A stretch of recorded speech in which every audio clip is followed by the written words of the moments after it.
Dr. David Allen, and we welcome you to part 3 of the challenges, the triumphs, the trials, the hate crimes, the bullying that Caribbean people face, especially when they've left the love of their country and come to this land. And many times we take it for granted because Caribbean people work in so many different facets of this country. They are the building blocks, as I call them, the invisible building blocks of this country. Because many times they are not recognized, many times they're not called out to the front, many times they remain in the shadows, but they're the ones who take care of the wealthy children, they're the ones who take care of even the poor children. They're the ones who make so many sacrifices, and more often than not, their stories are not told. And so we want to put a spotlight on those stories and talk about the challenges. And you know what? One of the things that, one of the disappointments I've faced in this part 3 is that I've heard stories where some people don't think that Caribbean people face hate crimes, which is really crazy to me, and that Caribbean people don't face challenges that has to do with bullying. But if you really know the stories, and if you move the curtain of what they face, you will see that when you do the percentage of especially within the black communities and the underreporting of, especially when it happens in the black community, but if you were really reported, you would see that the numbers favor the Caribbean community much more than many others. And I understand that, certain communities, they have relationships with the police department, so they're not afraid of what I call double victimization. Double victimization is when you don't have to be afraid of the color of your skin, plus when you go and report it to the precinct that a police officer is going to look at you funny. Because of the color of our skin, we face that double victimization. We're afraid when we go into the precinct that they're going to say, we're lying. They're going to look at us as if, you're crazy. You're reporting what? What hate crime are you reporting? And if you look at the precincts that are within our own neighborhood, just the other day I went to downtown, and OPHC was showing the statistics of hate crimes that are reported within the communities, and you will see that certain precincts are not even reporting the hate crimes. And so I want to encourage you, if you're black and brown, I'm talking to the black and brown communities, if you're a Caribbean, please, if you've ever faced hate crimes, to please go into your precinct. Don't be afraid. Ask them and tell them that you want to make a report. If they refuse to do so, speak to a supervisor, a sergeant, speak to the commander. It's your right to do so. And ask the person for their badge number, whoever is taking that report. Because we want the statistics to show the real report. Everybody said a real report.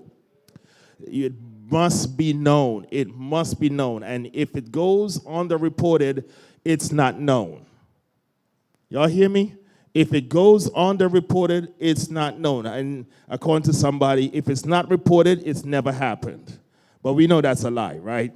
So please, if you're a victim of hate crime, there is a number. Tonight we're going to talk about those, what is hate crime looks like. We're going to talk about what bullying looks like. We're going to talk about what even discrimination looks like. We want you to be educated. An educated person is an informed person, and we want you, and an informed person takes action. Y'all heard that? I can't remember what I just said. It sounds good. All right, so when it sounds good. So tonight we have an outstanding panelist, an extreme, informative, educated panelist, and I'm excited. Tonight what I'm going to ask you to do is to please share this so that we can educate the world of the Caribbean, the world of Bed-Stuy, the world of Flatbush, the world of wherever you are in Brooklyn, wherever you are in the 5-borough, wherever you are in the tri-state, we want you to be informed. If you're a Caribbean person, as you see what is happening on a macro level right now, and there's fear that is greater than information. We don't want you to become a victim of the fear. We want you to be educated. So tonight, our panelists is going to introduce themselves. I'm not going to call their names. I don't want to make no mistakes, so I'm going to have them introduce themselves, starting from my good brother who Listen, this man right here is talented, multifaceted, talented. Grab the mic, my brother, and just go down and introduce yourself. Speak right into the mic and introduce yourself. Hello. Hi, good evening. Thanks to EPIC for inviting me to be here. Glad to be here to share some experience with you. My name is Rick Dalgetty. I'm a musician, a teacher, social worker, and I hail from Georgetown, Guyana. I've been living in this country for 40-something years. A bit too long, but here I am. Glad to be here. Thank you very much, Rick. And we've known each other now for a few years, but we're now reconnecting. Community members, my name is Antoine Craigwell, and I'm also from Guyana. So this is not is this a Guyanese panel? I've been here in the U.S. now for more than 30 years. I'm originally from New Amsterdam, those who know Guyana. So I'm from by the Madhouse. My mother was a nurse at the Madhouse, so I used to go there a lot. And then from Georgetown, and now I'm here. I run an organization that's focused on mental health.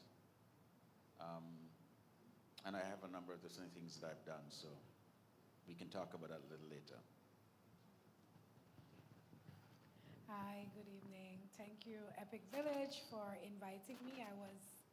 Last month I was in the audience, now I'm here. My name is Tashani Brown. I am a college professor. I'm also an entrepreneur and an immigration service provider. What does that mean? We do immigration forms and just try to assist the community as much as possible. If anyone have any questions after we're done, I'll be more than happy to assist or answer your questions if I can, or point you in the right direction if I can't assist you. Good evening, everyone. My name is Mark Classic Greenwich. Born in the UK, but I was raised in Barbados. Both of my parents are Bajan. I work for National Grid. I'm a field construction inspector, 23 years in counting. And I'm also the founder and CEO of Classic Entertainment, where I curate various events. Thank you. Yeah, good night. Thank Epic Village for inviting us. My name is Wayne Clark. I come here from Barbados. I was here about 40 years. I came in '83. My wife and I founded an organization, My Time Inc., where we provide support for parents with children with autism and developmental disabilities. Thank you. Come on, put your hands together for them. All right, we want to be an exciting night, all right? So now I need you guys, starting with, we're going to go right back to you. All right, Craig, y'all help me out here. Now, I need you to, whenever you hear a Caribbean person say good night, it's a real Caribbean person.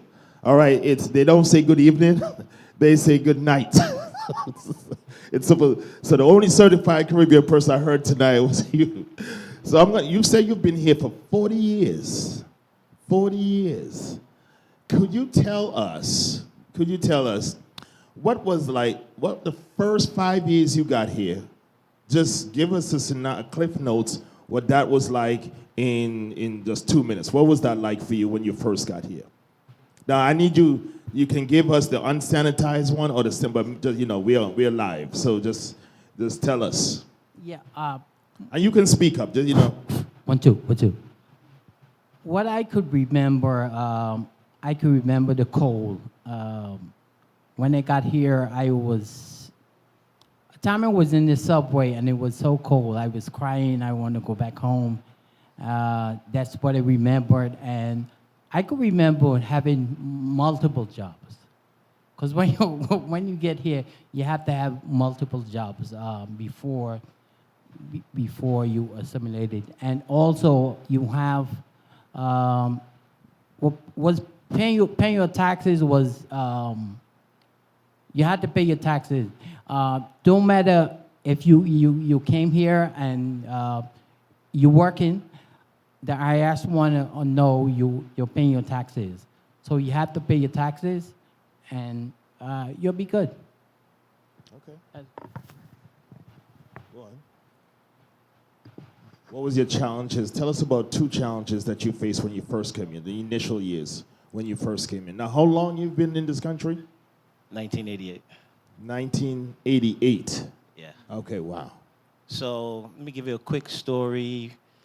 Like I told you before, I was born in the UK, and I moved to Barbados from the UK. And the reason I moved to Barbados from the UK was because as a child, I was severely sick with asthma.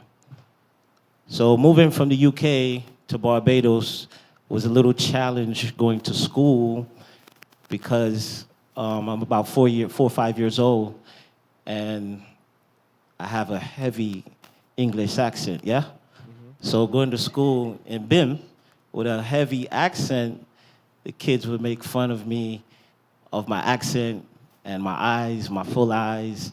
So I got into a lot of fights, right? But over time, things went well. I would say growing up in Barbados was one of the greatest things for me. And now hailing from Barbados, coming here in 1988, my parents were here. So again, coming to the U.S. now with a heavy Bajan accent, right? Hold on, you had an English accent, and then you mixed it with a Bajan accent. That's correct. Could you give us an example of that? I'm trying to like conceptualize the So- English accent so when with I'm in the England, Bajan yeah? accent. In it, right? So when I was in England, yeah, Yeah, that's my English accent. that's yeah? the English accent. So now when I moved to Barbados now, is a heavy, heavy Bajan accent. So now when I come here, Yeah. I get into more fights because of my accent. And as you know, if you went to school in the Caribbean, you wore a uniform. Right. Here you don't wear uniform. So the kids, it's a materialistic thing with brand name clothes and brand name sneakers and stuff like that. So I got into a lot of fights. Excellent. Touch on something that we're going to speak about tonight. A lot of Caribbean people face problems with the accents, and it becomes a form of discrimination for them. And so let's go. Oh, thank you for sharing. Thank you. To Shawnee, some 2 challenges. What was it like? Tell us how many years you've been here. And yes, just say those right there. Age myself. Age You just speak up a myself. little bit for us. Yeah, I don't want to age myself. Been here a while. So I've been here I've been here a long time. I think around 2008. I came 2008. I went back 2009 because my son was back home. That's a whole nother immigrant story. When my dad petitioned for me, he petitioned for me under what is called the IR2 visa. So apparently that meant you are 20, aging myself, here we go. And so, when I came, I couldn't bring my son on that visa. So at that time, I was a young mom, dropped out of college, but, certain challenges, I had to leave. I couldn't be in the situation I was in anymore. And so to escape it was to take the green card my dad gave me and come here. The challenge I had was I was delusional because back home when you're educated, you're a college student, even though there was classism, you could always get a job, especially if you go to UE. But here it was not the case. I came with my resume and my, fancy Queen's English, and I stood in the lines. Back then, there were a lot of lines. You had to join the lines after you see the ad on Craigslist. And I would notice something. It was like I was very confident and educated, but I realized that I was always at the back of the line. And the jobs that I wanted, it wasn't for me. Back home, I could get it easily, but here it wasn't for me. And so, met a few Caribbean women. I'm always with older women. That's why I'm such an old soul. And they explained to me, girl, you're delusional. If you want to take care of that kid, you got to do what you got to do. And I didn't want to do what I did. But I worked as, back then I used to cut off your cable. I work at Time Warner Cable late at night as a technician. And in the day, I was a home health aide. I did my 3 little weeks course and become an OMLT. Throughout the course of the night, I'll tell more. But I was quickly, reality, I don't know how to say, but quickly I was taken out of the reality and the norm that I know into something more unique. My parent did bring me here, but did I live with my parents? No. Don't want to bash anyone. That's not what tonight is about. But unfortunately, you know, a lot of Caribbean folks believe that if you're a certain age, especially if you have a kid, we give you the green card, go figure it out. But I was just a girl. I don't know anything. New York City is big. I'm extremely grateful for the people who have extended an hand to me. There was a time when I was homeless, and I only lived with Asians, and I had to know Creole because I wanted to know if they're talking about me. But yeah, my story is kind of unique. Eventually, you know, different things happened that I guess I could call discrimination. That was kind of what led me to open my cleaning business. Because when I was a OMLT, I remember someone said to me, "Don't touch me with them filthy hands, dirty, dark, black hands." And I thought my hands were dirty, but it wasn't my hands, it was the color of my skin. But the person that was talking to me like that, they're almost dirty and needed to be clean. So I figured instead of me cleaning your whatever, I'll clean your house instead. And so New Era Trend was formed. I recently closed it down. I started in 2011. But it was challenging, but it led me to, I don't regret any of the experiences. I must tell you that.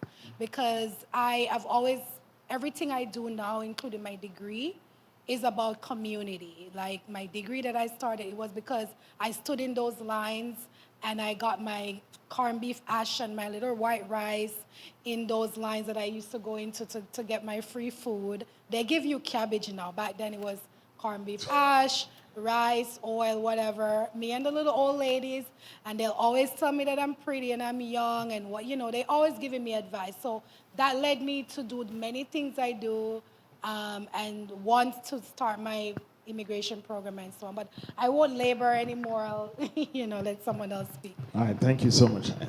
Antoine? Yes, thank you very much. Like I said, I've been here now for over 30 years. When I got here, it was cold. It was in the winter. There was snow on the ground. I was seeing a whole lot of snow that I'd ever seen before. And my first meal coming out of JFK was a McDonald's on Linden Boulevard. And I've never been to another McDonald's since. But I've had a few stories, a few things have happened within the first 5 years of being here. I got a job at For Goodness Steak Restaurant at the corner of Nostrand, Flatbush Avenue, and Avenue H, just there at Nostrand Junction. And it was owned by a Guyanese who had bought it from a white man. There were 2 locations, one there at Flatbush and the other one down by DeKalb. And I was going to college at the same time, so the very next morning after arriving in the US, I was on the subway at Rockaway Boulevard to get the C train to Broadway Junction, then to take the A down to Fulton Street to get the number 4 to come off at Union Square. And I had to do all of this within the space of about 45 minutes.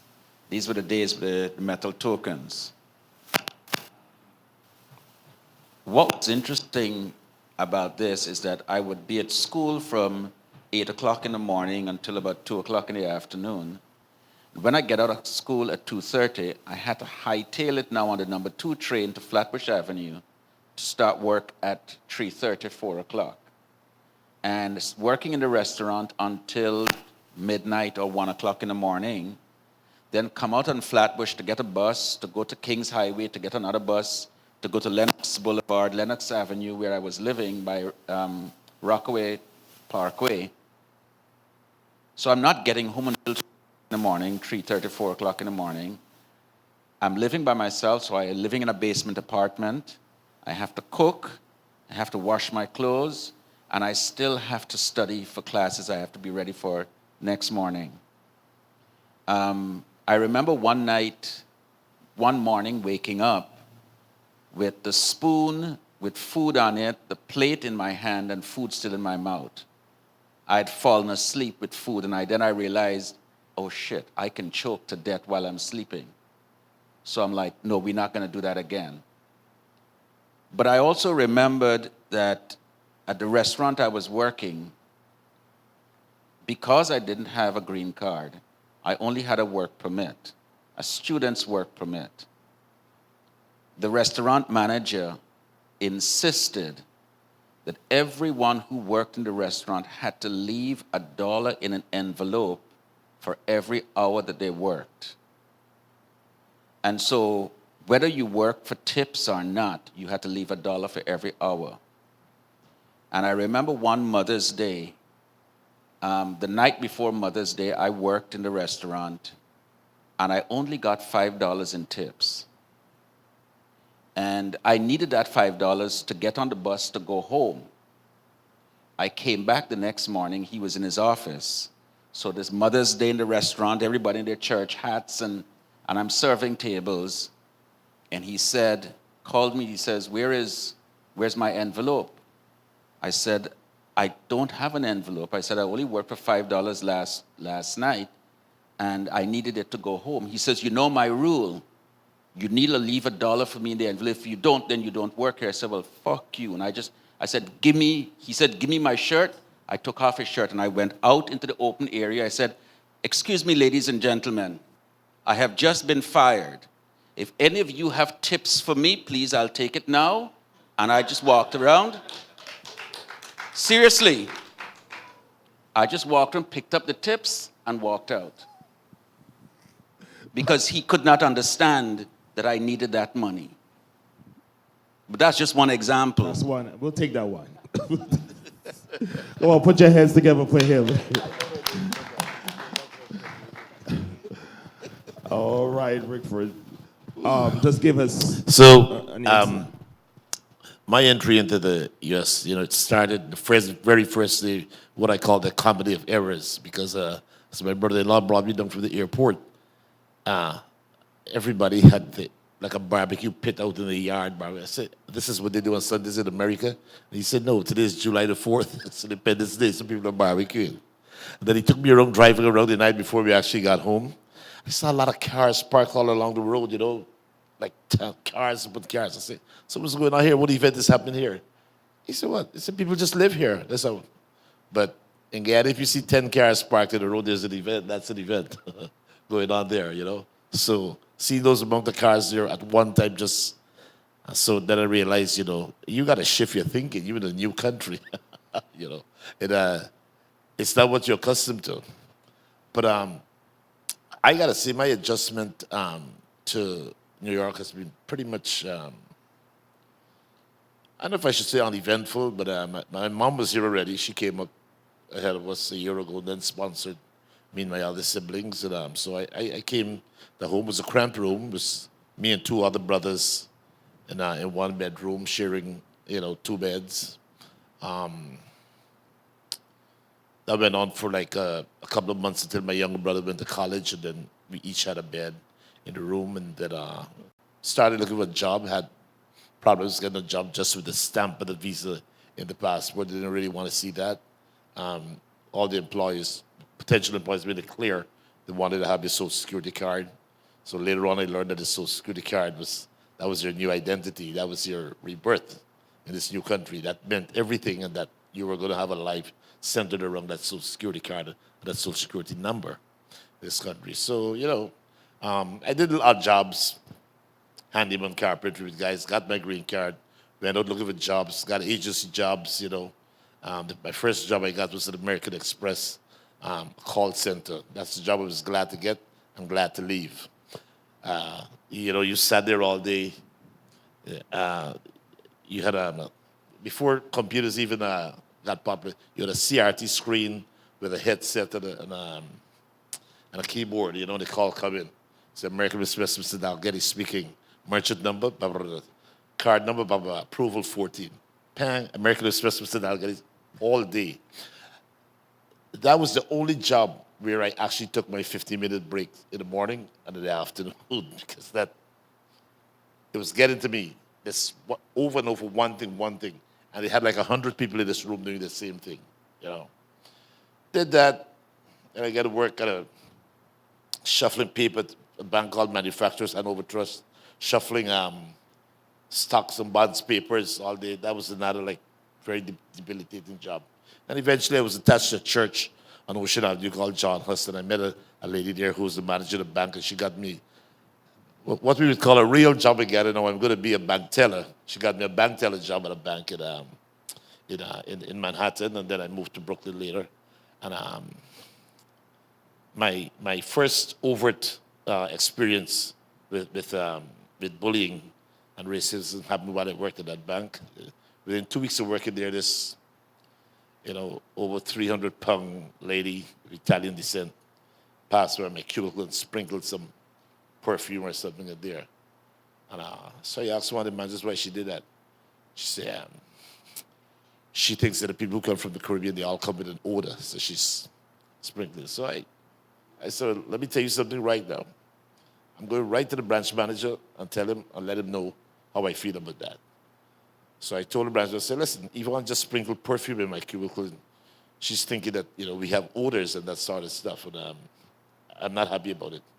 So he called her, reproached her. She got mad at me. I didn't care, And I wanted to get out of there. But as I applied for college now, I realized, listen, you got to wait a year. You got to be in this country a year before you qualify for financial aid. So I stuck with my year with the bank, went to college. All this is happening in 2 years. When got into CUNY, went to college. Finished CUNY in just about 5 years. I did a double degree. I studied media communications and Caribbean, Latin American politics. Started to look for a job. And the jobs that they were offering me with my brand new degree were paying less than the job that I was making, the money I was making at the bank. So I decided, got to do something else. Studied for master's for like half a year, didn't like it. Then I went to law school. Wow, you went to law. Awesome. Come on, put your hands together for him. Now, I really want to jump into this because we don't have all night to go, so I'm going to ask that when you speak, you just keep the comments real brief, because we want it to be educational tonight. Tashani, a lot of Caribbean people, when they come to this country, I'm not sure how everyone understands how the process works. Usually, to come to this country, you need a visa, right? And then for more times than not, they give you what is known as a visitor's visa, right? And in the visitor's visa, most people, it usually lasts for at least 6 months. And most people will overstay that 6 months. So they find a job, they start working, they overstay, and usually they will stay with families, and someone will whisper in their ears that they need to get married so they can get a green card. All right, so we want to keep it right there. Can we talk about the real stuff the Caribbean people talk? Is that okay? Someone whispered to them, pay someone, at least that time, it was $10,000. I just spoke to somebody in a cab the other day, and they told me it was $50,000. I think I need to get into the business of marrying people. I was like, what? $50,000? I said, hold up. I didn't know it cost that much. Anyways. So they pay these monies, and then there's other things that people do. As Tashani had said earlier, that sometimes your family would file for you, and what usually happens is in the process, there's usually abuse. In the process, there's victimization. In the process of paying that person and waiting and hoping you get the papers, the Caribbean national will face so much discrimination, so much hate, but they never talk about it. Tashani, you having so much experience with people in the process, and want to stay right here for now. What are some of the horror stories you hear for people who is just simply trying to get, and I don't want to talk about the citizenship, just the green card process? What are some of the horror stories you're hearing that they, just to get that green card? Tell us. Sure, let's start with men that people think don't get abused. They actually do. Unfortunately, I've seen, by the way, all of my clients, I know their marriages to be bona fide, because if it's not, I'm not going to do it. I don't want to know. Don't Could you tell tell me. us what bona fide means? Bona fide means, and this administration, by the way, is very adamant about your marriage being bona fide. Now they want to make sure that you are sharing social media with your spouse. They want access to your social media. You can make it private, but they want to know why that is. So they're a little bit, but bona fide marriage means that there are specific things that you have that shows it's legitimate. It could be a child, it could be long-term things together like utility bills, the years you've been together and so on. Now they're going back to 5 years and they want to know how come you so, which it happens, people do fall in love in 6 months, but they want to see at least, want to know your relationship history for the last 5 years now, this administration. But with that being said, let's talk about men because people do not believe that men are being abused, right? But they are. And this is they're the good. ones who are most likely not to say anything. And, it's a lot of my professors, if they're watching this, because in college, I always write about black men and mental health. I'm a big advocate for black men and mental health, also because I have a son. But let's talk about this. We've seen these bodies online nowadays talking about, oh, black men can't do this, black men can't do that. What people don't know, aside from out of the other communities of black men, let's talk about Caribbean black men, black immigrant men. One of the reasons why they can't get to that level to be marriable or whatever these women are talking about is because these men think about coming here, right? And there's a lot of women from all type of color go to the Caribbean, see these men and want to get them here.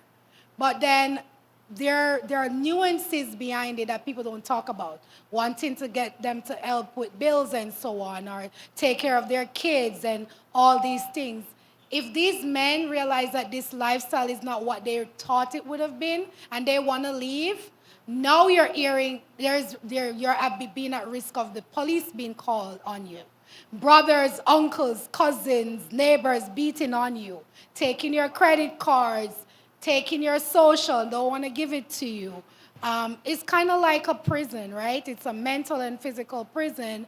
And unfortunately, men are not eager to speak up because of being ridiculed, discrimination, risk of being targeted by police, and so on, right? We've seen a lot of men leave the Caribbean that were in college or trade school or even doing well, business, entrepreneurs, whatever, for themselves, and they come and get in relationships with these women and can't even progress past that because of the nuances that are in their way. Women who don't even show up to interviews. The day of the interview, they don't go to the interview and all these things, right? Let's talk about the mental part of it. Not only women have family members back home that they haven't seen in 20 years. It's the men. And then we also have the stigma of men are weak if they talk about the things they're going through. So you have all these things on these men, this depression, child support. Let's talk about people who love to run downtown Brooklyn or wherever. Me and you have a problem, let's not work it out. I'm going to just take you to child support. Then they can't get a passport. So there are all these nuances with men. Of course, women go through it too. I've seen women. Of course, we have a lot of VAWA cases for women, but we do have for men too. Then talk about VAWA cases. What is VAWA? It's initially for women, violence against women and children. There has been a clause that was set aside for men. Men do not apply for it because they're scared too of USCIS turning them down, saying they're lying. So it's a double whammy or more with men when it comes to abuse in the immigrant community. That is interesting. Come on, yeah, wow.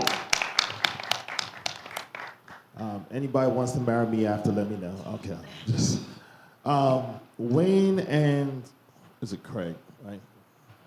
Marlon. With your understanding of hate crimes, right? Being a Caribbean national, coming from London, coming from the country you came from, can you tell us what you saw happen to you, how you identified as a hate crime, right? And then what you did, and then how did it make you feel coming from the Caribbean, just think about an incident, share it with us, and how you dealt with it. Okay. So like I said, I work for National Grid. So in the early stages, I read meters. So one of the areas I had to read meters is Old Mill Basin. And if you're familiar with Ouch. Old Mill Basin, there's not too many people that look like us that live over there. So it's raining. I have my rain jacket on it. At the time, it was key span. I have a big key span on the back of my jacket. It's raining. I got my handheld in my hand. So, you know, we going from door to door, door to door, door to door. So I get to one particular house. I knock on the door, and she says, "Who are you?" I said, "I'm the meter reader here to read the gas meter." Showed her my ID, and she says, "Oh, no, I'm not going to let you in." Okay. I will put in my notes, refuse access. So I'm walking, going down to the next house. Now a cop comes and asks me, what am I doing in the neighborhood? I'm like, what does it look like? I'm working. You know? He tells me, when you finish work, hurry up and get out this neighborhood. Those were his exact words. So when I get back to the station, I told my supervisor what happened, and I told him, don't ever put me back down there. So that's a form of discrimination that I How did it make you encountered. feel? Not good at all. And, you know, coming from the Caribbean, so for me, right, going back to the UK, whereas my neighborhood and my school system was diverse. Now going to Barbados, I'm dealing with predominantly black kids looking like me. So I never really encountered the racism until that day. Absolutely. Yeah. Go on. Right. Thank Yeah, you. go ahead. Yes. For me, I can't recall a time of racism, but I would just speak to my friends. When we moved to Canarsie in probably '93, and we used to work at, before that, I used to work at McDonald's. Well, everybody worked at McDonald's. So I used to work at McDonald's. I mean, my friends used to tell me they used to go to Canarsie High, and back then, in the 80s, early 90s, it was, predominantly white. So they used to tell me, like, after 3 o'clock, they used to have to run and get out of the neighborhood, because they literally used to run, and some of them to be dreading 3 o'clock, because at 3 o'clock you have to run and get out. Are you referring to the Caribbean people or just blacks in general? Yeah, well, mostly some are blacks in general, but some of what from the Caribbean as well. And back in Canarsie, when we first moved to Canarsie, there was an incident where a cross was burned in the garden of someone. It was mostly Italian and stuff. So when we moved to Canarsie, everybody started moving to Staten Island, and they had these signs. These houses are not for sale. So over time, everybody moved to Staten Island. Right. How did those experiences made you feel, even though it was happening to others? How did that make you feel? Well, coming from Barbados, we never encountered any racism of that kind. But I felt really bad for my friends at that time, And when we moved to Canarsie, I was like, how come? Why is everyone saying this house is not for sale, and stuff like that? But I mean, I guess that's in the times of so you have to deal with the times. So. Okay. Rickford and Antoine. Rick, starting with you. Now, you gave us a cliff notes of that you had made your way to law school. Did you actually finish the law school journey? So you had a stellar journey, really. Somewhat. So just use the mic for me. Tell us about a hate incident that you had personally, besides the one that you told us about in the bank, which was horrible. But would you tell us about, because most times when a Caribbean national is coming and will take a journey like Rick is taking, they're coming from places like A levels. I know y'all know about A levels, right? Are y'all from the Caribbean? Y'all raise your hand. It's this thing we have called A levels, right? And I didn't like A levels people because they were the brainiacs, right? They were the smart extra people. Did you go A levels? Nah, I didn't. I think. Okay, you grew up. O's was good enough for me. Okay, so but even in the Caribbean, there's a form of classism, right? Because even in school, there's the A levels people, and they kept them over here. And the school I went to an all boys Catholic school, and they had A, B, and C. Anyone who was in A was the smartest people. B, you're kind of smart. And the C people is the dumb people who is going to be like graduate. And I'm not even playing. Y'all know this experience what I'm talking about? Right? They don't graduate. They go into other jobs. I'm not going to call the type of jobs. But they go into these jobs, and it was as if you knew or they were set up to fail. But coming to this country, I started hearing people calling me, and I'm going to pass it over to you two just now. People start telling me, man, you black. And I'm going like, huh? Because I never heard it in Antigua. Right. And I'm like, what do you mean I'm black? Of course I'm black. But then I realized that the classism was on a higher level here, but now the classism started turning into a form of hate crime, a form of racism, and a form of discrimination.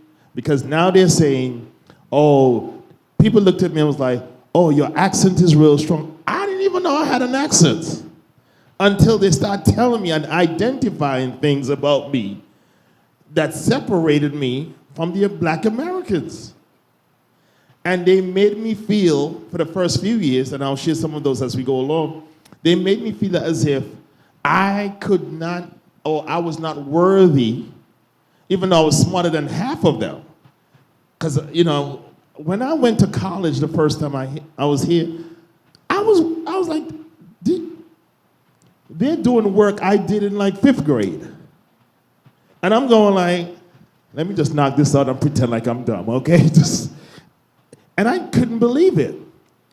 But then I had to deal with, oh, you're from the Caribbean. You stay over here. So what are some experiences you had to deal with? And now, don't make it too lengthy now. But I want to really dig into the hate crimes and to the bias incidents and the bullying, and how did it make you feel, and what did you do? I mean, listen, I've not really ever encountered any serious hate crimes against me. There've been little moments of prejudice, college, as a Caribbean person, arguing in class about things, every now and then you'll get when you talk about something good from the Caribbean, like after class, this one guy came to me, he was from the South, and he gave us if it's so good back in your country, why you come here, I say, because the resources of my country build this country, so I could come here and enjoy them too, And he couldn't understand where I was That's going why with he that. went to law school, y'all. Yeah. And this before law school. Right. But, um, like I play a variety of music. You know, I've been playing music since from Guyana. And one day I had my guitar at school and I was playing some songs. It was by an artist named Neil Diamond, you know. And this guy comes up to me and he says, "What do you know about that music?" I said, "We have radios in Guyana. They play, and they're owned by white people, so they play they play this music there all the time. That's where I know the music from, you know." My thing that one incident that I always remember was with a professor who graded me on a paper. You know, we had read the book Invisible Man, and then we had to do a little analysis of the book, and I did my book report and blah blah blah. And he gave me an A minus on the paper, and just A minus, but nothing, no comments, nothing. So I went to him and said, "You give me A minus, but you didn't tell me what else I could have done to get." And we argued for like half an hour over this, you know. He said, "Yeah, I read your paper, you know, it's makes some points, but it didn't really get to an A paper." I said, "Well, tell me what I needed to do to get it to an A paper, right?" And at the end, he said, "You know, I don't know if I could tell you what you have to do, but I just read it, and it wasn't an A paper." So I read my friend's paper afterwards. My friend who got an A, white guy, right? We used to be in the gym together, that sort of stuff, right?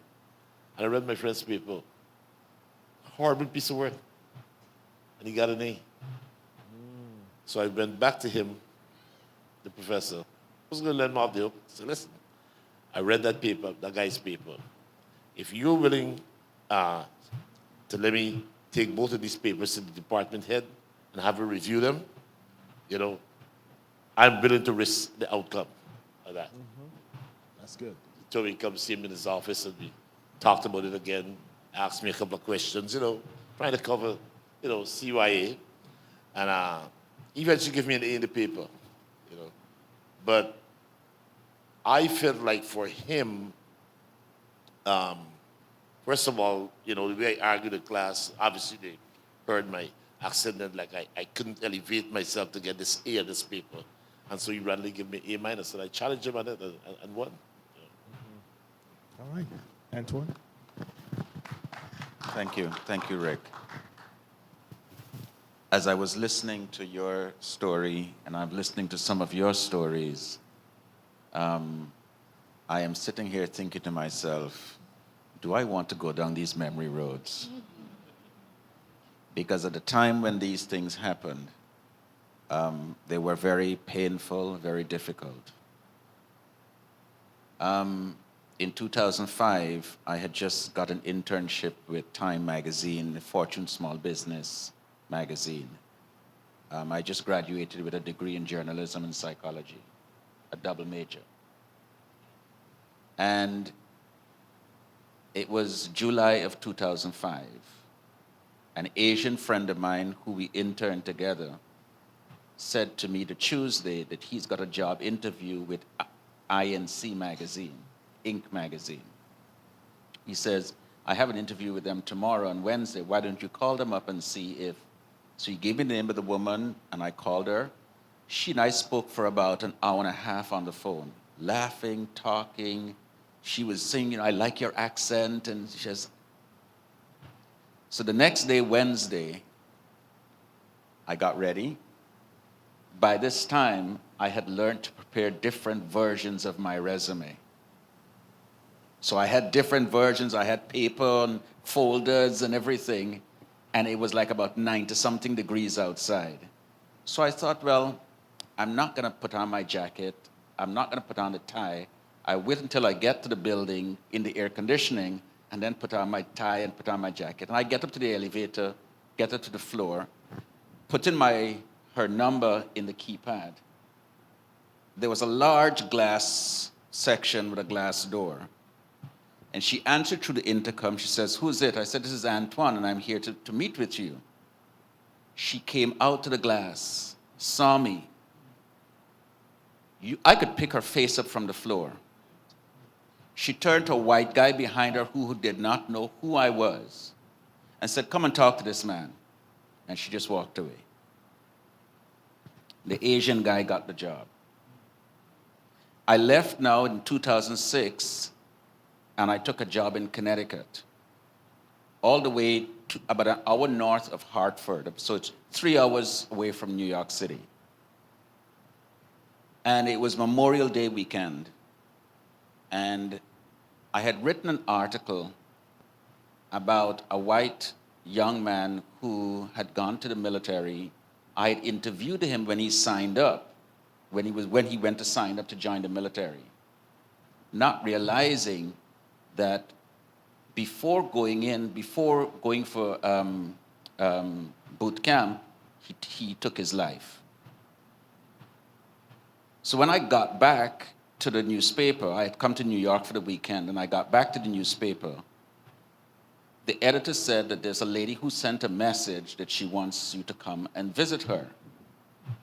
And I said, so I looked at my email, and this lady said, oh, we have these Model T cars and these ancient cars, and we have an exhibition every year about Memorial Day, so we want you to come and see it, because what she's expecting is she's going to get a story out of it. And then she said the last line of the email was, oh, and we will have watermelon and fried chicken too. And I looked at it, and I thought to myself, no, in my mind I was like, I get nausea when I eat watermelon, and I do like fried chicken. But then I did a kind of like a double. I'm like, what? So I went to the editor and I said, this is what I received. How do you think I should respond? He said, I don't think you should respond. Let me deal with it. Because he knew the woman. And it was all about a little boys' club. All these white people will gather. And I spoke to a friend of mine, and she said, you had better not go. Because she said, they may have a tree at the back of the yard that they may be looking to lynch you. Because I had begun investigating and writing about the story of a 12-year-old black boy who was supposedly fell off of a train trestle into a creek and drowned, when in fact, 2 white boys pushed him off of the train trestle, and when they couldn't find his body, they ran home, told their fathers what happened, and the fathers took them out of town. So because I had started asking questions about this boy, the police were already following me. I was warned not to go the same route every day. I was warned to take different routes to go home. The white man whose apartment I was renting from complained about he didn't like the smells of the food that I was cooking, because I'm Guyanese and I will cook a mean curry. He didn't like the spices, and it upset him, it upset his baby, and he wants me to move. That was the kind of environment I lived in. Wow, come on, put your hands together for that. Wow. Tashani, I'm coming back to you as a professional in this field. Now, a lot of Caribbean people, when they come to the United States of America, or I often wonder how they choose the cities they go live in, right? So they tend to follow the Bayesian. If they know the Bayesians live in this part of New York, they go, and I say, like, in the Bronx, there's a big section of Antiguans. I remember when I first came here, and after I had gotten my green card, one of the biggest issues I had was to find a job. And the job that I was hoping I could get, I remember I walked into, I'm gonna call the store because I could never forget that experience, Lord & Taylor. I went into Lord & Taylor, and I remember this blonde lady met me at the front in HR, and she says, she looked at my resume, and she says, oh, the best position I have for you is to work in the basement. I can't tell you what came out my mouth. I said, the basement? And I said, where should you work? And I remember getting out of there, but I was so offended that she would look at me and think the only position I could get is in a basement. And she said it without any type of remorse. Now, you've been a professional in dealing with so many Caribbean people who find themselves in a disadvantaged position. What advice do you give to the people one of the questions in the chat is, where do you refer to men who face abuse? But also, how do you help the ones who are still struggling to get the green card? Because you gave a whole lot of things that I didn't know I got to know you for 5 years. I thought it was just a 6-month process and then you divorce the person. Now it's for 5 years. And oh, don't look at your watch like that. But how do you navigate or give the persons who are looking for jobs, who are looking to get out of an abusive situation? The last month when we had this, Dr. Judith gave a wonderful life scenario of the abuse that she faced. But where do you tell those people to go to for resources, for help, for assistance? And now, with the current situation of what's happening in our government, what are you advising your clients? So I don't give legal advice, so you have to make that disclaimer. They want immigration service providers to say that. But thank God, again, as I said, my background, my experience made me very resourceful. Like, I'm not a know-it-all. I just have been in a lot of spaces. If you're a Caribbean person, you know you're a hustler. So I have been the person who sat with the dead. I was a hospice care person, sit with people until they die. So I know a lot of things. But one of the things I'll tell people, so I always go back to my faith, right? I do know that a lot of people take that for granted, but Caribbean, we are very faith-led people. And I always tell people, your church has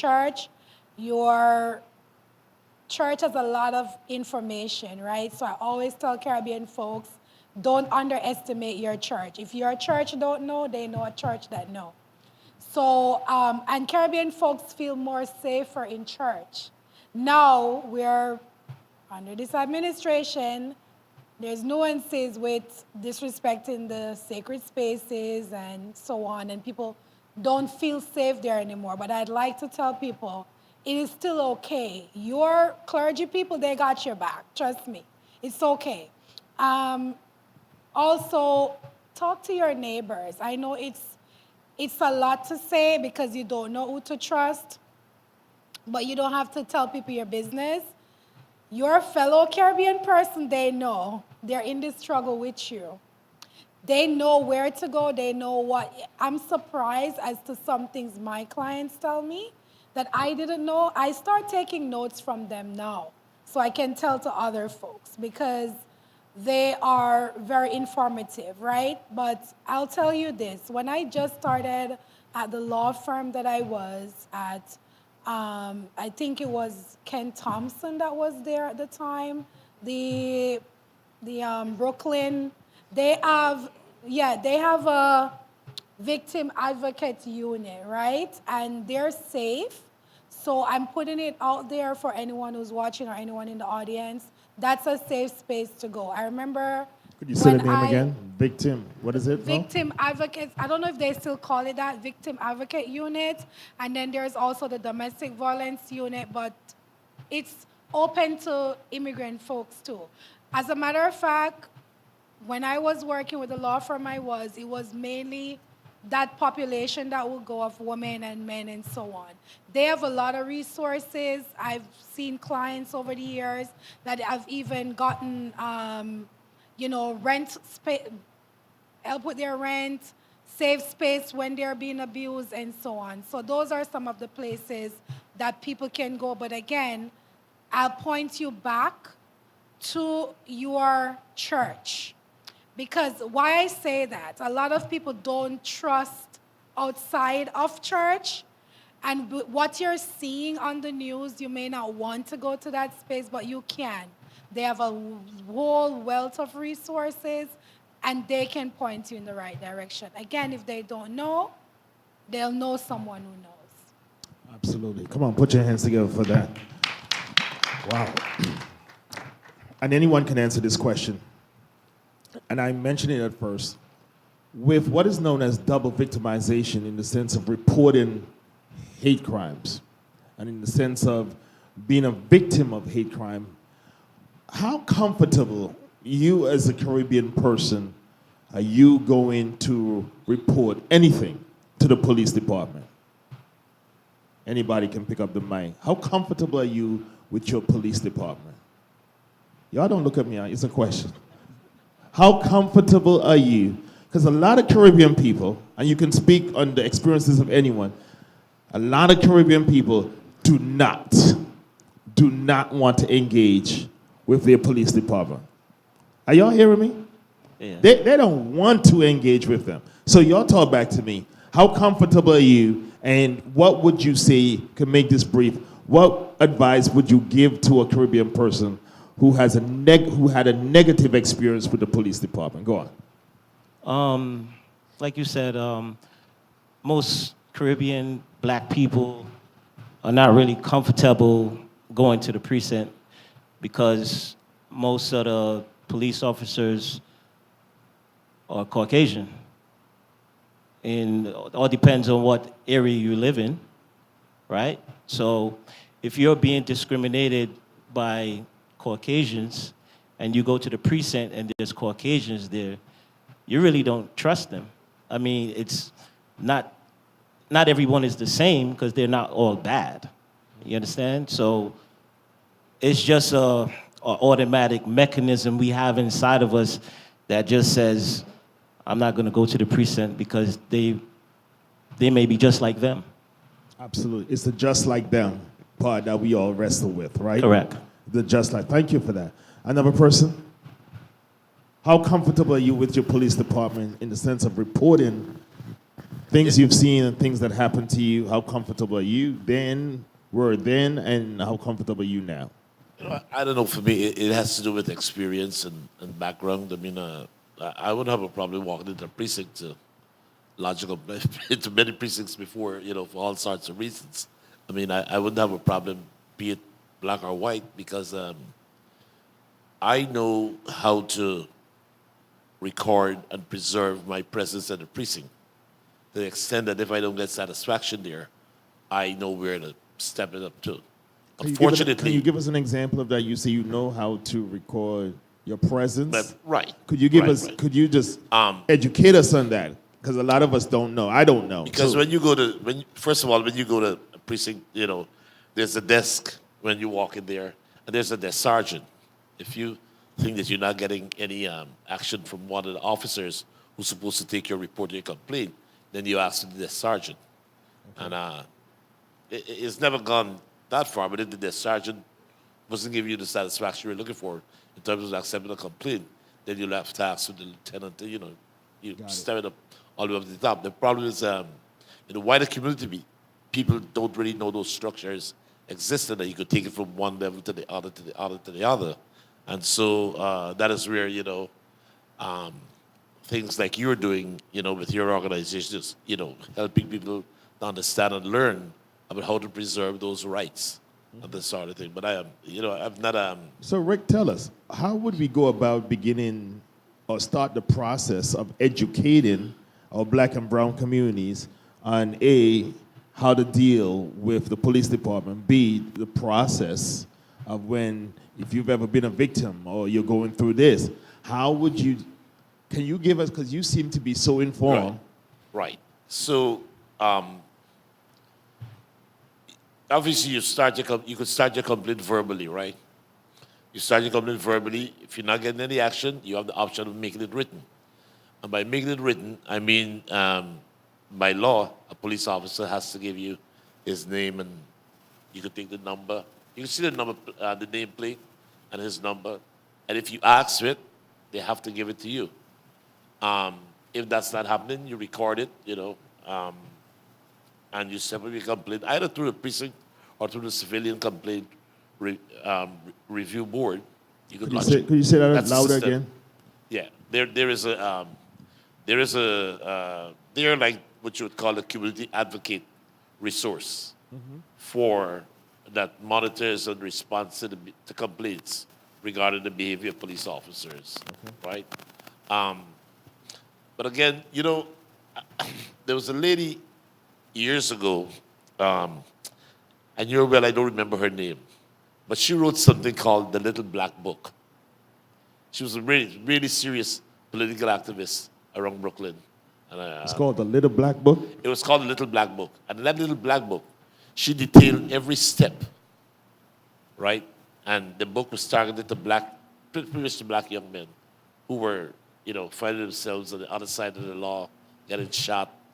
And she detailed in that little book a set of steps that black young men should take when confronting a police officer, or if they ended up at a precinct. And that was a kind of guide. What I'm saying is that, I mean, some of the work that we have done in foster care over the years was to really have policemen come in and talk to people, to the youth, and so, advise them on behaviors, how to respond to police.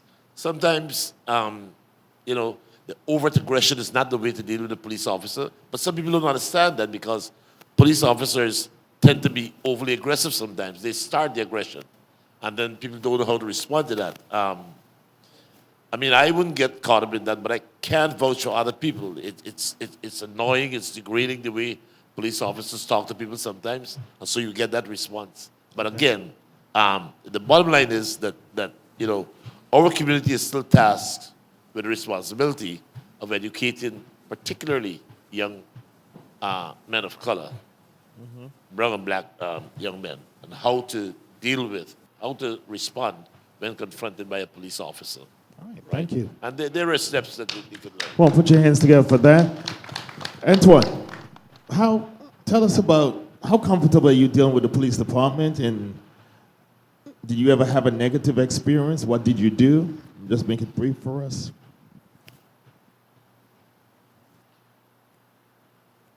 Is it Lakeisha? No. Tashani. Tashani was talking about a couple of things just now which took me down some memory lanes that I haven't visited in many years. One of the lawyers that I had to assist me with my immigration is a Guyanese. And at the time, he gave me some advice in relation to the person that I was married to, that I suspected was cheating on me. And so he said, take a photograph of the person, and you can use that as one of the grounds for divorce, adultery. So I waited, and I took a photograph of the man in the house. What I did before that, knowing what I was going to do, I dialed 911 and left the phone off the hook. So 911 was hearing everything that was going on in the room.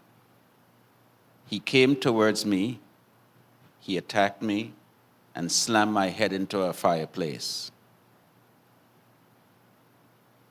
But the police then showed up.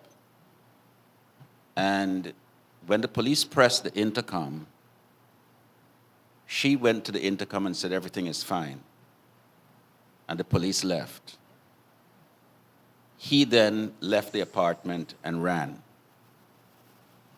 But what she did not know is that the phone was still off the hook and 911 was still hearing everything. So 911 sent the police back again. And this time, I let the police up. They came up to the door, and she was like, there's no reason for you being here. This is immigration matter. And the police said, we're not concerned about that. We're concerned that there's a complaint of violence, and we could hear it on the 911. So we want to make sure that this man is okay. So you talk about men being abused. I did not sleep that night. The next morning I went to work, and my boss, typically we had a good relationship, she said, "How are you doing?" And I started to cry. She said, "What happened?" And I told her what happened. She says, "You need to go home right now." She said, "You cannot stay here." Because she realized that I was broken. I called my sister, told her what happened. She said, "I'll meet you at the house." I called my nephew. He met me at the house. We got there. My sister, who is as small as you are, sat down in the living room with this woman and said, "You do not move from here." Because my sister used to be a policewoman at one time too. "You do not move from here." My nephew came with me into the room and we packed everything up.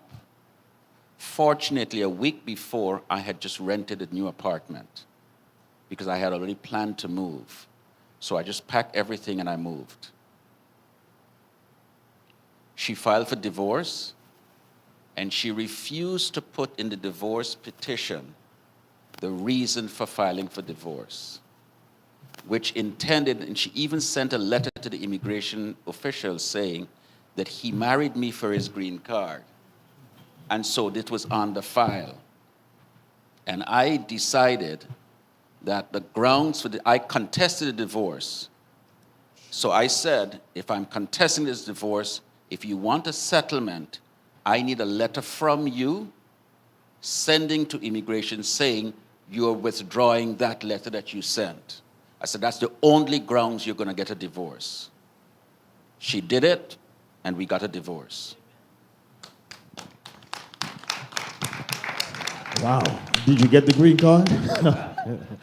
So did you get the green card? That's a whole lot of conversation. All right. The mic.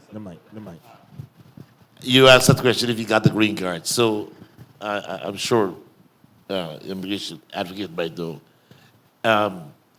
Out of a bad marriage, even after divorce, an immigrant could still get a green card. There's a technicality under the law that they call the BWS, they call it the battered women syndrome because it's mostly women. In their conceptualization, it's mostly Hold on, women let me just who get some abused. clarity there. I just want to enunciate it. It's called the what? The battered women's syndrome. Yeah. Is there one for men? But that's what I'm battered saying. men syndrome? Could you just speak in It's the mic, both please? sides, right? It's called VAWA, but what he's saying, that's what it's for. It's for that's battered what- women so- and children. But they've, since it came about like probably 20 years after, they made room for men because, of course, they were 20 advocates years that- after. Yeah, long So time in the after. process, they Don't had quote the me on that. battered It was a women. long time after. 20 years after all these men got beaten up, Yeah. they made one for men. And it's Yeah. called what? It's VAWA. It's VAWA. But the thing is, VOWA? Yeah, it's advocates though that argued that men too face abuse, right? That's how it came about. Wow. But I'm not even gonna get into, like I mentioned, that take years off of a lot of men's life. Like people forget, like men didn't just come to sit on the corner. They came with hopes and dreams like women. Right. And these things, plus, as we know, there's a lot of discrimination in iron men. They would more give us, the woman, a job before they give a black man a job, to Absolutely. be honest. Absolutely. And so imagine going through that and having years taken away from your life, all your dreams, your hopes, and so on. But that's another conversation for another day. If you want to invite me on some men panel to advocate for men and talk about what men go through, I'm your guy. All right. So, wow. so just to jump back in this. In my immigration process, I started with a Guyanese lawyer. Then I got another lawyer who then died on me. And then I had another lawyer who helped me to complete my immigration story.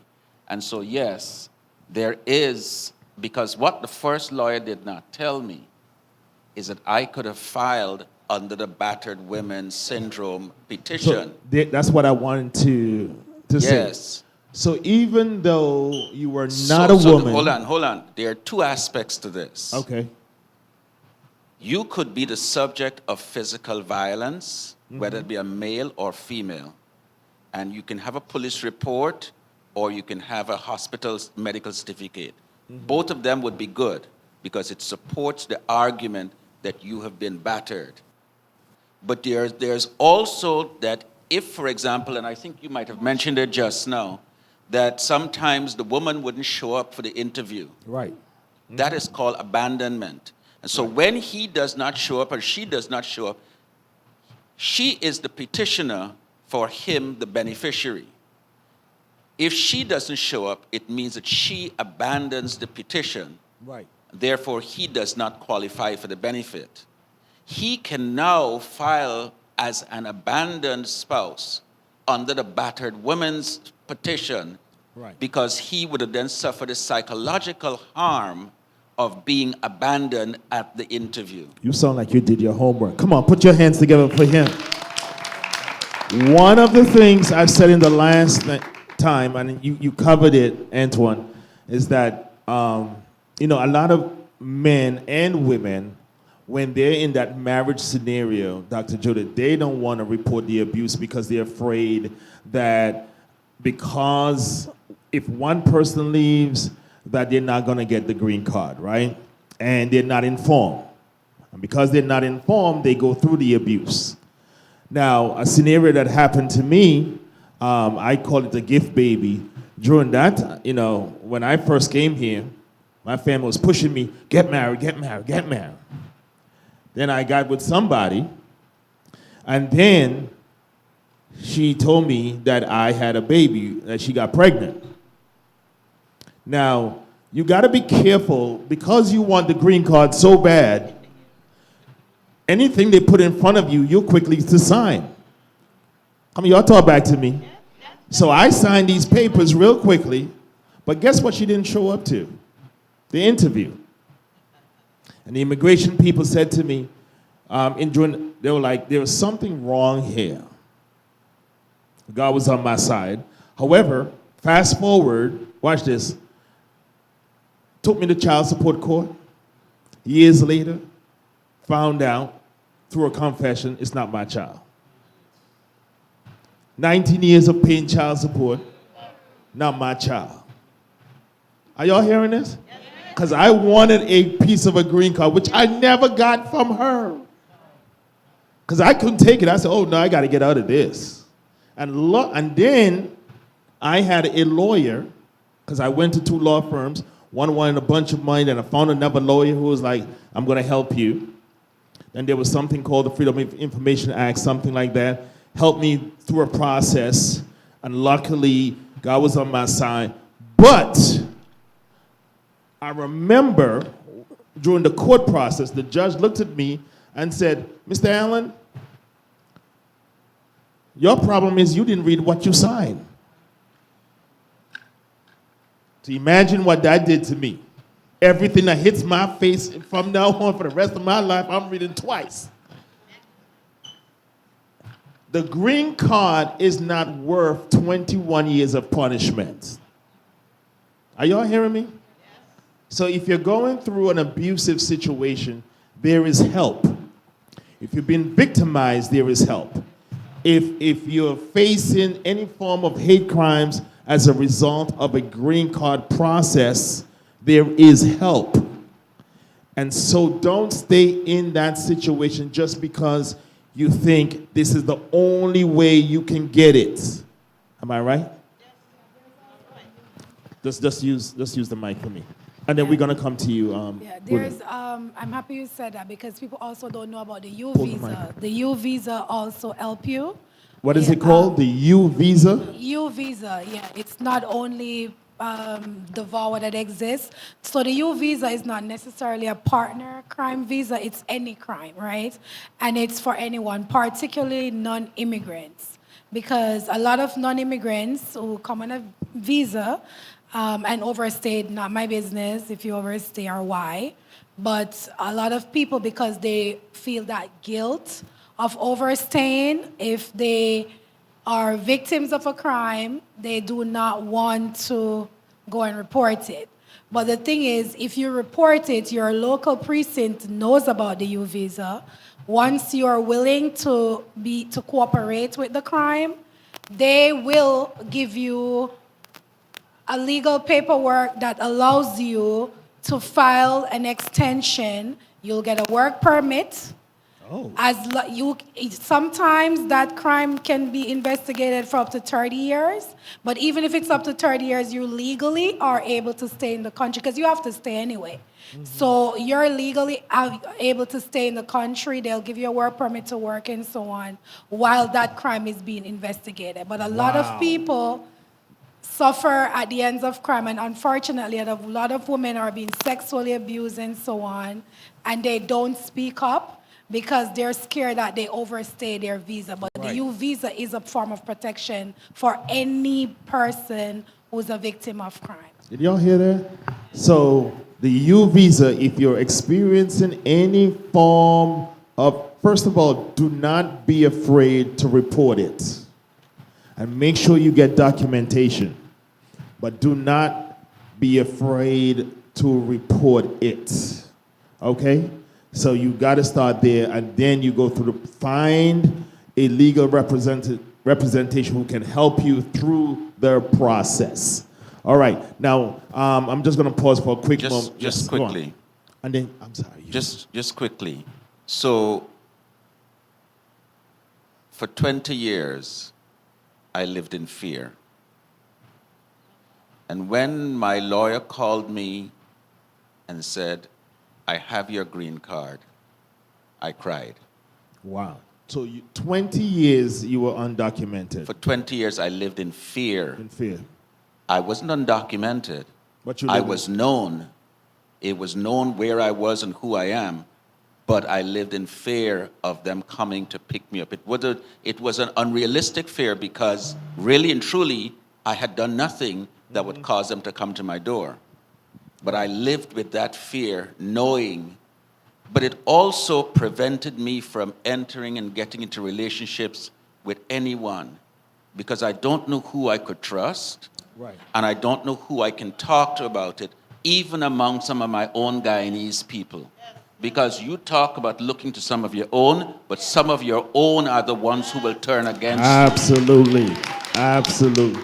I trained myself by walking on the beach where I would not leave a footprint.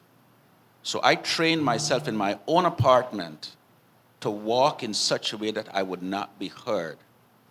I would be in my apartment for a week, 2 weeks, you would not know I am at home.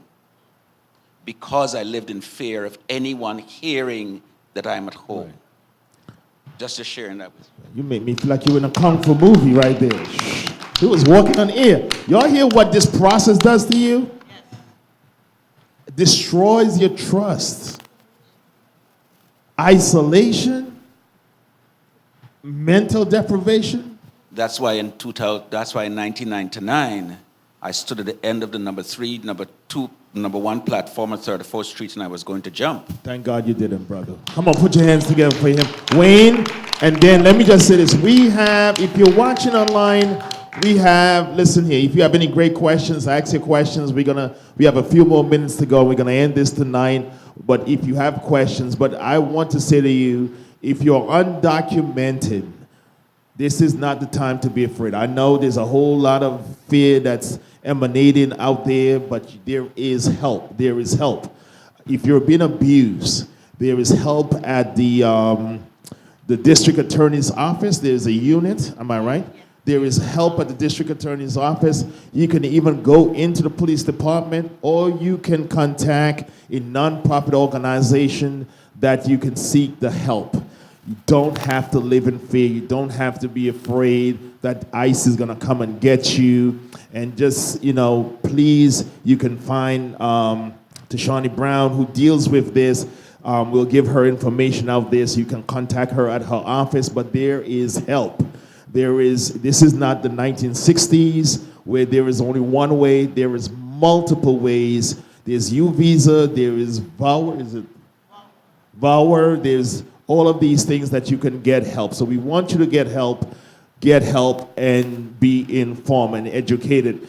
I want to thank the sponsors of this tonight's program. We want to thank the God Squad, the 67 Clergy God Squad. Come on, put your hands together for them.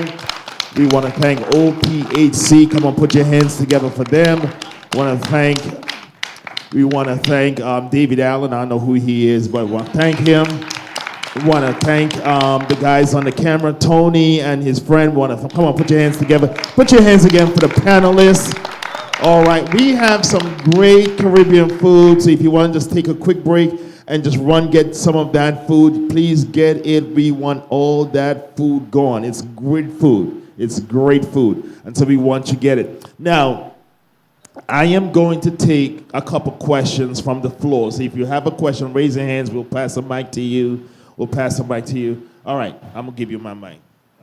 I think I don't have a question, but I don't know your name, but to this gentleman here, I commend you. Antoine, I commend you for speaking out. Often enough, men don't speak out what they went through in life, so I commend you. And, you are an example for so many others. You might not know it, but you are. By you speaking out, so many others will speak out, so I commend you. And great panelists, and, it starts with get familiar with your community also. Get engaged. Know your local precinct. Know who runs your precinct. Know what's in your precinct. Know what's in your community. And that's where the resources start first. Okay, so thank you guys. Thank you so much. And we also, I work with victims of domestic violence, men, women, and children, Volunteers of America. We are in 5 boroughs, Brooklyn, Manhattan, Bronx. So, information is out here when it comes to victims of domestic violence. We do not discriminate. We take men and we take women and children. Thank you, but great conversation to be continued. Come on, put your hands together for Dr. Judith. Could you just stand up and we just want to just stand up. Thank you. Yes, sir. My name is Steven. Mine goes to her directly. To Shawnee. Yeah, I'm a victim of domestic violence, which I experienced actually last year. I came to the US in 2023 after Uganda passed the anti-gay law. So when I got here, I got a place to stay, with some friends, American friends, and I had my boyfriend back in Uganda, and I worked so hard to bring him here. Eventually, he got here, and we got married actually in February 2024. This is someone who kept me in lies for some good time, and I didn't know all of this until when we got married. And it's quite long, but it reached a point where I couldn't really control it, and he really abused me, and I went through a lot. So when I tried to go to police to report him, the white friends, tried to block me. They did everything possible to block me from going to police. Police doesn't work for people, you're an immigrant, they will send you back to Uganda, stuff like that. Until when I found someone I didn't know about, and she encouraged me to go to police and report. When I went to police, they linked me to 2 police officers who are also LGBTQ officers. And they really helped me out to get this person arrested. And when he got arrested, I faced severe discrimination from the people I was living with. And they chased me out of the apartment that I was paying for 1 year. And this is something I'm still dealing with up to now. I'm in the process of divorcing him. And I think I still need more legal guidance. I can't say everything here, but I need more legal guidance to this. I have been blocked from different channels to do with work because these people knew so much about my connections here in New York, and so they did everything possible to block me from job opportunities, stuff like that, because they have been here for years and years, and they wanted me to just bend to their commands, which I refuse to do up to now. And it's really giving them a hard time also. And yeah, I think it would be really nice to speak to you at length and also to give me more legal advice. Thank you. Listen. Before you say anything, I want everybody to applaud this man. Are y'all seeing how critical this is? Y'all see how critical this is? There are people in the shadows who just want to come in the light. They just need help. So, sir, thank you so much for coming out tonight. I appreciate you, and we're going to get you help. Tashawn. Okay, first of all, I have to commend you for sharing. Every guy that comes in my office, by the way, David, I'm like their mom. Like, I nurture them, and because I know, I understand as a man. Well, I'm not a man. I don't understand a man's pain, of course. But I get it. As a man, you're timid when it comes to speaking up. You don't want to speak up. But I have to make this disclaimer. I don't give legal advice only because I operate on the, what should you say, not the theoretical, but I'm more like the administrative part of immigration, but I can help to point you in the right direction if you need legal advice. If you need your forms prepared and your packet put together properly to ensure possibly being approval. Most of my clients are approved, by the way. Check it out online, all 5 stars, knock on wood. But I can help you do that. I can help you put your packet together, but I will not give you legal advice. And here's why. There's a lot of nuances to what you're going through. You could correct me if I'm wrong. It sounds like there's also emotional abuse, which you'll have to see a therapist. So for a strong VAWA case, such as yours, you would have to have been speaking to a therapist. If you're not speaking to one, I encourage you to go find one.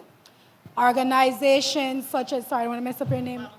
Volunteers of America, they are good with working with people with VAWA. They can help you prepare these necessary documentation that you would need to bring to me, right? So you could speak to her, you could speak to me. You will also need to make sure you document all of the police reports and so on. But let me ask you this, if you don't mind sharing, which one of you are have the legal status? You or your partner? Because you said you brought him here. So I was a little bit confused.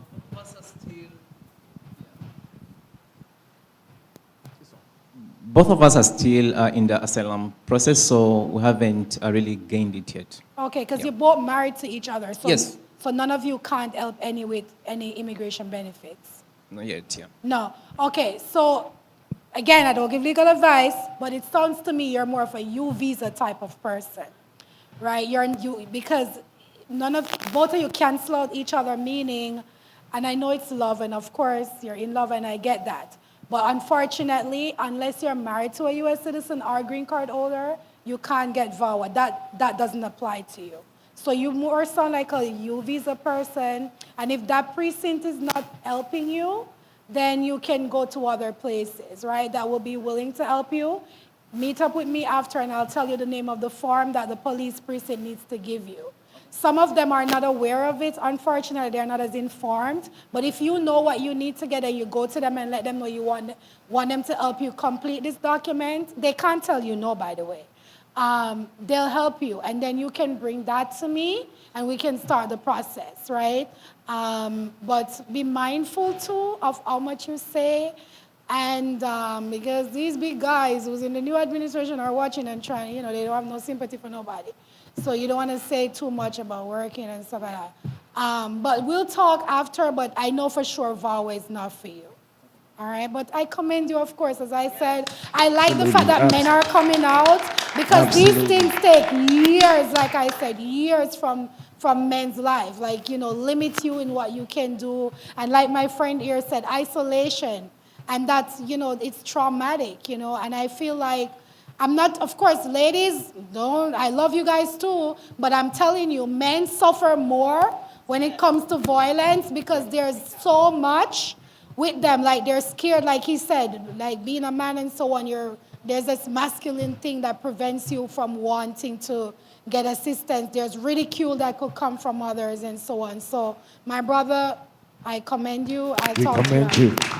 Yes. All right, in the last few moments now, just before we wrap up with the panelists, there was someone asked me a question, why am I doing these Caribbean things series? Because they don't see how it has a lot to do with hate crimes. Did y'all hear all this stuff that happens? Y'all know this happens in the shadows? And then the thing is, when people go through and they live in the shadows, it's hard for them to come in the light. So I commend you for standing up and speak it. I commend you. Because when I was going through, I went through a process. It took me 17 years. And I often say to Shawnee that I lost 17 years of my life, right? Until, for some reason it started speeding up again. But when I was going through the whole process, from one attorney asking questions, and I felt like some people was giving me wrong information, and I had to be careful if I speak to families, because family was doing everything to tell me go back to Antigua. Oh, why you keep trying? Go back to Antigua. And I was like, well, you know what? Well, forget you then. And so I'm telling somebody who's listening, whether you're listening online or tonight, I need you to empower yourself. I need you to get up, find people who can assist you. There is help out there, and the help is warranted help. So you don't have to, there's organization, Epic Village will help get to you, direct you, guide you to get those information. All right, everybody? All right, we're going to wrap. Come on, put your hands again for this panelist. Yeah. All right, we're going to wrap this up. Just in 2 minutes or less, what is the direction that you think that we need to move in facing hate crimes, but especially on the macro level of what has happened from the white 1600 Pennsylvania Avenue all the way down? What do you think needs to happen within the Caribbean neighborhood? I'm going to say Caribbean, to empower Caribbean people to stand up and say, especially if they're undocumented, especially if they're abused, especially if they're facing racism, hate crimes, what needs to happen now? And I need you to put it in 2 words as we wrap up.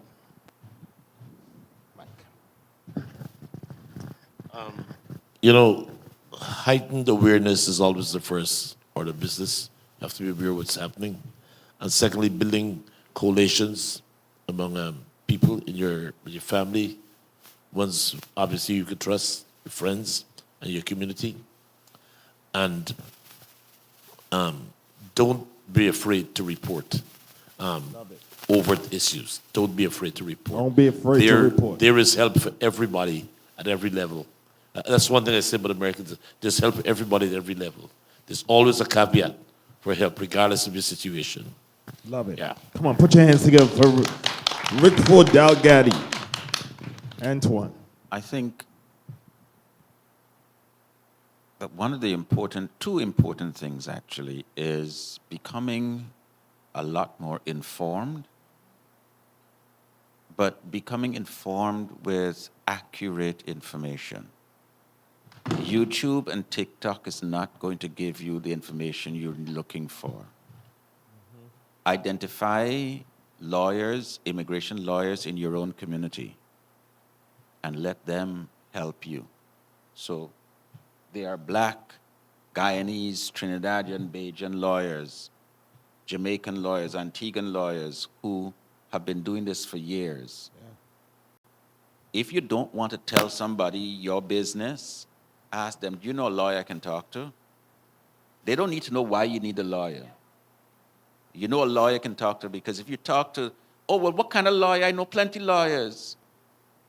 all right, I just need a lawyer. Because if I can connect with a lawyer, then that lawyer could be able to refer me to somebody who I can say, hello, I need an immigration lawyer. Okay? Right. But also, while you are careful who you share and talk your business with, it takes an additional step to trust. Absolutely. Suss it out. Figure out who you're comfortable with and find somebody to open up and talk with. Don't keep it in. Because when you keep it in, it actually does more harm to you physically and mentally. Yes. But here's what also happens when you keep it in, it affects your quality of thinking. You're not able to think clearly. You make the wrong decisions. You make the wrong choices. You speak to the wrong person. You say the wrong thing. So be very careful. And as we say in Guyana, bind your belly, because you are in for a long haul. Be prepared. This is not something going to finish in 6 months, a year, 2 years. You're looking at 5, 10 years down the road. If you're seeking asylum or you're a refugee and you know the grounds for asylum seeking and refugee, consider that you're not going to see your family again for a long, long time. Make peace with that. Wow. Well said. Well said. Tashani, I need you to go last. You're the big time professional. I would say, like the gentleman's said before, seek the accurate information and know your neighborhood, and just, I guess, phantom the right things, you know, and to trust people to guide you in the right direction. And it's not going to happen overnight, so you have to put the work in.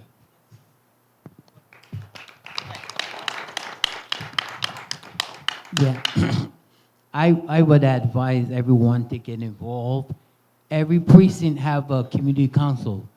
You start there with your community council. You don't have to tell people your business, but you go there. They have the community council. They have the community board meeting. You go there and get involved and get the information firsthand. That's what I will tell you. Come on, put your hands together. All right. Our specialist tonight.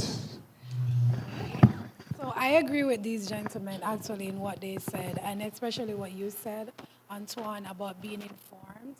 I'll just leave you with this. Every one of us come here, whether it be a non-immigrant or immigrant visa, it has a name. Find out what your visa represents, because oftentimes, like he said, we put ourselves in situations that we don't need to, right? Case in point, and I'm going to be brief, I have a client who came on a P1 visa, a performer visa. P1, O1, R1, those visas, you can, after a while, adjust your status to a green card holder on your own. You don't have to tie yourself into a marriage that you don't need to. She found herself in a marriage, sitting in there for years, being abused, still not able to get the green card. There's also that nuance of marrying someone and they keep promising you the green card, promising you, take years from your life, you can't get that green card.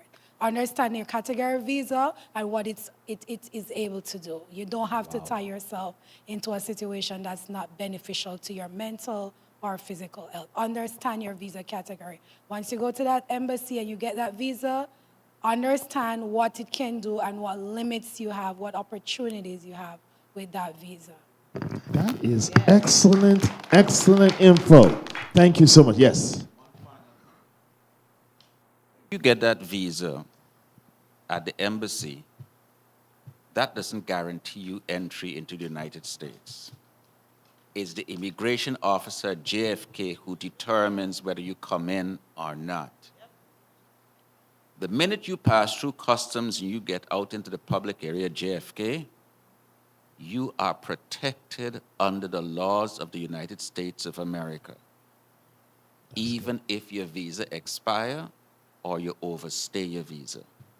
You are considered as protected, as a person protected under color of law. So it's called PRUCOL.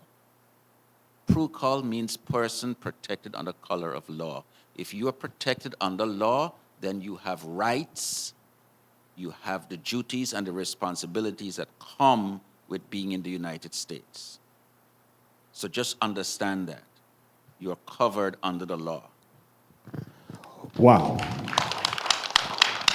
I'm amazed at there is so much more to know about immigration and immigration law that you don't have to be a victim, whether be a victim of hate crime, victim of bullying, victim of racism, whatever category you fall in, there is help. Everybody said there is help. There's help. You can get help. As you heard, listen, I didn't know half the stuff I heard tonight. And so I'm glad that we did this. I just want you to know, come on, for the last time, put your hands together. Y'all were marvelous. Go on, use the mic. Something else, as in respect to the green card, when I came here, everybody stayed over a little bit. I stayed over a little bit, and Catholic Charities helped me. Back then, Catholic Charities used to help you back then. They didn't charge you nothing, but you give them a little donation. I knew I had to get the green card, but I wasn't bothered about it. Finally, I met my wife, and I'm married to get a green card, but now it's 39 years we married, so. Woo! He had to clarify that last part. It wasn't for the green card. Come on, put your hands again for everybody. Thank you so much for watching tonight. We appreciate you. Stay in touch with Epic Village. Listen, next month we're having a huge, we didn't have our big MLK day this year, so we're doing an appreciation day on May 18th, Sunday, May 18th at 3 p.m., and it's going to be right in here. We're going to honor people from the fire department, the police department, EMS. It's going to be huge. If you've never been to one of our big events, you will see how that works. So save the date, set your notifications for Sunday, May 18th at 3 p.m. right here. It's going to be wonderful. I want to thank my new friend in production, Peter, the owner of this place. Give it up for him up there. Another Caribbean native, and he has his green card. Y'all don't worry about it. Amen. But I want to thank Petula Hanley. Come on, give a shout out for Petula. My brother Frankie from Frankie Cuisine is the best food you're ever going to eat. The best food. It's clean. It's wonderful, all right? So thank you for the people who come up from Queens. Put your hands for Patrice, from Miss Francois.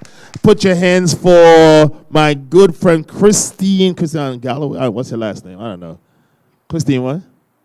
Christine Noel from the God Squad, Path, P-A-T-H, and she's here tonight as our guest. She don't look like she want to be on a mic right now, but thank you. Want to say something real quickly?